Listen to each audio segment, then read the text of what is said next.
It happened April 2nd or April 8th of 2002, and probably around May, he started having trouble sleeping. He wasn't eating. He seemed ill to the point of losing 80 pounds. We took him to the doctor. They tested him for everything.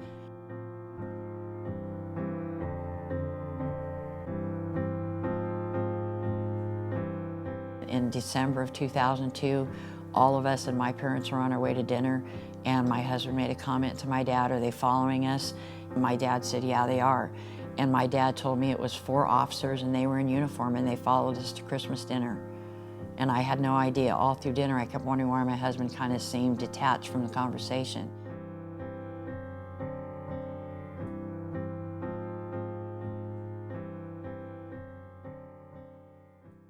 On January 15th, when Doug came home, my daughter and I, Megan, had just gotten a new puppy.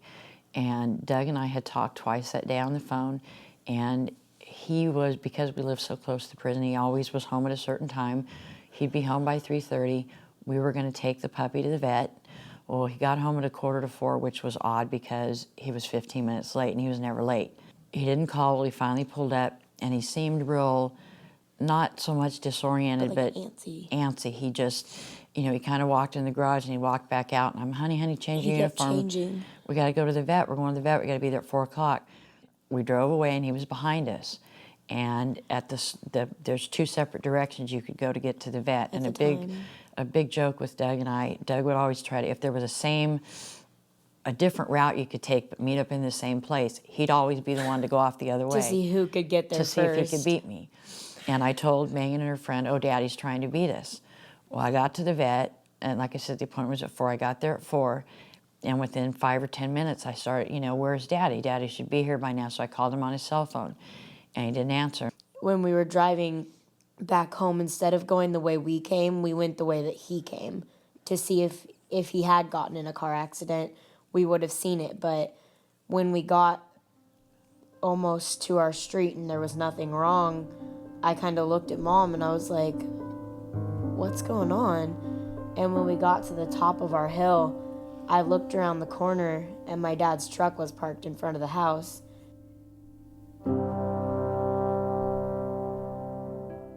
My dad was like the big jokester, and his favorite holiday was Halloween. He had so many different Halloween masks and big skulls and everything that he always used to wear around Halloween time just to freak the little kids out. But when the garage door went up, I looked up and it looked like he was wearing one of his Halloween masks. I didn't realize really what had happened, and I took both of my hands, I knelt down in front of him, and I put my hands on his knees, and both of his hands were on his knees, and the shotgun was between his knees.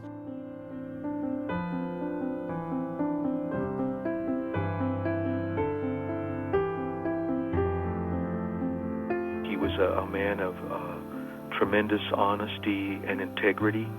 He took a tremendous amount of pride in his career. He was extremely proud of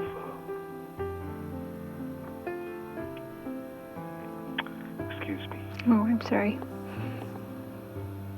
He was extremely proud of his family, and I think that his passing is a tremendous loss. Obviously. And did you know that he was having problems? I had no idea that he was having problems. I had seen him a few days before the suicide. He was driving by. I was outside working on the yard, and he stopped, and I walked across the street. He said, "Hi, Dave, how are you?" And I said, "Fine, how are you?" And he was wishing me well, and he had a big smile on his face. But he was not the kind of individual that was going to come over to my house and say, "Dave, I have all these problems, and you're the chief deputy director, and you need to fix these problems for me." He was the kind of individual that was going to try to deal with those problems by himself. I took it for granted that he and his family, career, they were all doing fine, and I had no idea. Hi, we're doing a show today, and my brother and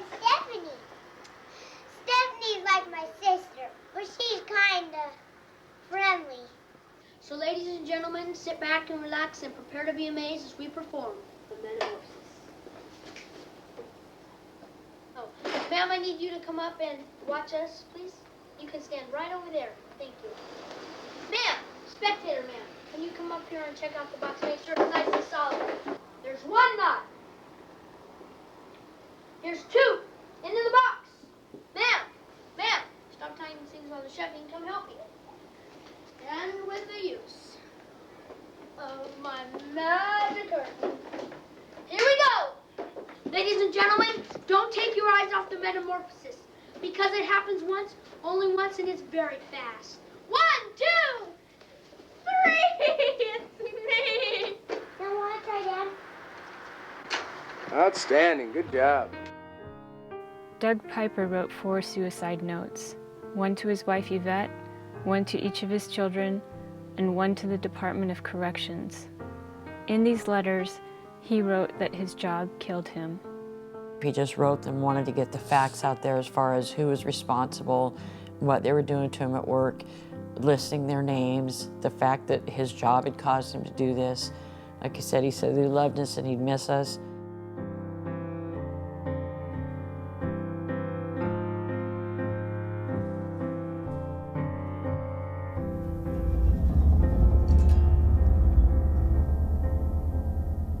After the riot at Folsom Prison, Doug Piper took several months off of work due to stress.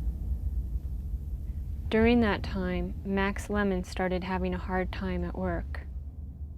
On April 8th, the day of the riot, I was involved in subduing an inmate. In fact, on camera, I am seen kicking an inmate in the abdomen area. I believed he was going after an officer that was separating inmates to his side. Whenever prison personnel use force on inmates, their actions must be reviewed. Max Lemon's kicking of the inmate during the riot was reviewed and approved.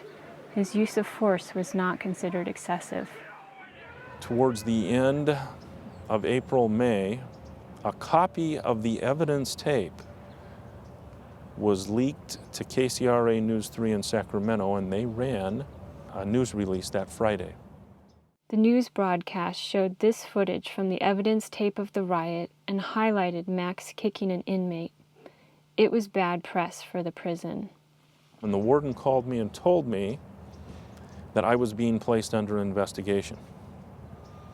They said the media has a copy of it, it'd be on the news that night, and because of that I was being placed under investigation. Max Lemon is a man who knows his policies and procedures, and he knew that under the Peace Officers' Bill of Rights, his use of force could not be reinvestigated unless there was new evidence. And I felt that the best thing that I could do was go through the investigative process and, exonerate my name. The warden and the director of the Department of Corrections were both due to be confirmed by the state senate just weeks after Max appeared in the news. Max got the feeling he was a potential liability to his bosses. Many people shared with me that it was their belief that the reason I was placed under investigation were so the issues would not surface during their respective confirmation hearings. After he was exonerated, Max Lemon began a review of all the evidence he could find regarding the April 2002 riot. He came to feel that the inmates were released improperly and that staff members had filed fraudulent reports. At that time, I met with my immediate supervisor, who reviewed the documentation that I had collected, and I said, what do I do with this? I says, this is very serious. It appears that people have falsified reports. There's some very, very serious things that have happened here. Max Lemon took this information to his regional administrator to request an extensive investigation. Meanwhile, Doug Piper had returned to work. He had been off work for, I don't remember the specific months, like I said, May to, I believe, September. Then he went back to work and they immediately changed him, took him out of his custody position and put him to a facility captain position, which was seen as almost a demotion. They're same in pay, but difference in authority. Took him out of that job. He was told by the warden at the time, if you file a workman's comp claim, I'll put the union after you. He was hearing comments at work about our son's sexuality. There were people making comments about he was weak. So I think that he knew something and they were pressuring him.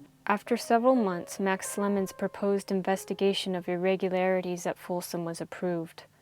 Prison staff had begun to be interviewed. I received a phone call from Mr. Piper. He had been noticed that he would be interviewed that Friday. He wanted to talk to me.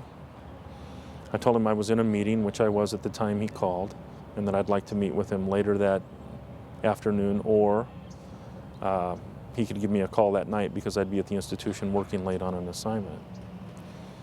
Mr. Piper left the institution without contacting me, and that night at 6:30 p.m., received a phone call at the prison stating that Mr. Piper had taken his life. Pat O'Day had recently returned to work after receiving treatment for the spinal injury he sustained in the riot. I was watching Chow that night. I was working in Unit 1, I believe, on an overtime, but we were feeding at the time. And somebody came in and said, hey, Captain Piper just killed himself. So that's how I found out about it. And I just saw him that evening.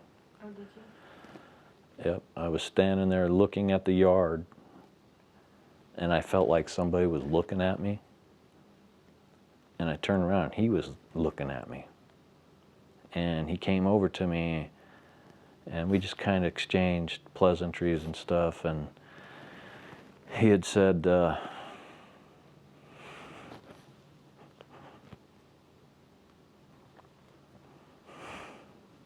Captain Piper came up to me and said, you know, we exchanged pleasantries, and he said to me, you know, it was really a good time when we did the fundraising event for Special Olympics, because I had been involved in raising money for them. And he had agreed to perform magic at the restaurant. He'd go to table and do magic acts, and then they would give donations, all that go into the Special Olympics. And we laughed about it, and you know, told him that, yeah, we should do that again. You know, I want to do it again. And he said, yeah, we'll see. Walked off. What could make Doug Piper so despondent over having to answer questions about the riot? And why had Max Lemon pushed so hard for an investigation? Was he exacting revenge for being publicly humiliated? Or was he trying to get at something else entirely? You know, this could happen to anybody. If it could happen to Doug, it could happen to anybody. And this isn't something I would wish on my worst enemy. After Doug Piper's death, Yvette Piper, Max Lemon, and Pat O'Day began meeting to discuss what they thought was a cover-up of wrongdoing at Folsom Prison. They invited a reporter. Max had this, you know, foot-thick notebook of material that he had pulled together on his case, and kind of outlined this really pretty shocking situation that got my attention right away. So that first story ran, and it caught the eye of Senator Jackie Speier and her colleague Gloria Romero. In my position as chair of the Senate Select Committee on Government Oversight, I've probably talked to hundreds of whistleblowers inside and outside of state government over the last 16 years that I've been in office. And it became clear to me that there was something going on in the Department of Corrections. The two senators who convened the hearing said that that's what set this case apart, was that there were people willing to put their names and faces out there and to tell the story. And it got media attention all across the state.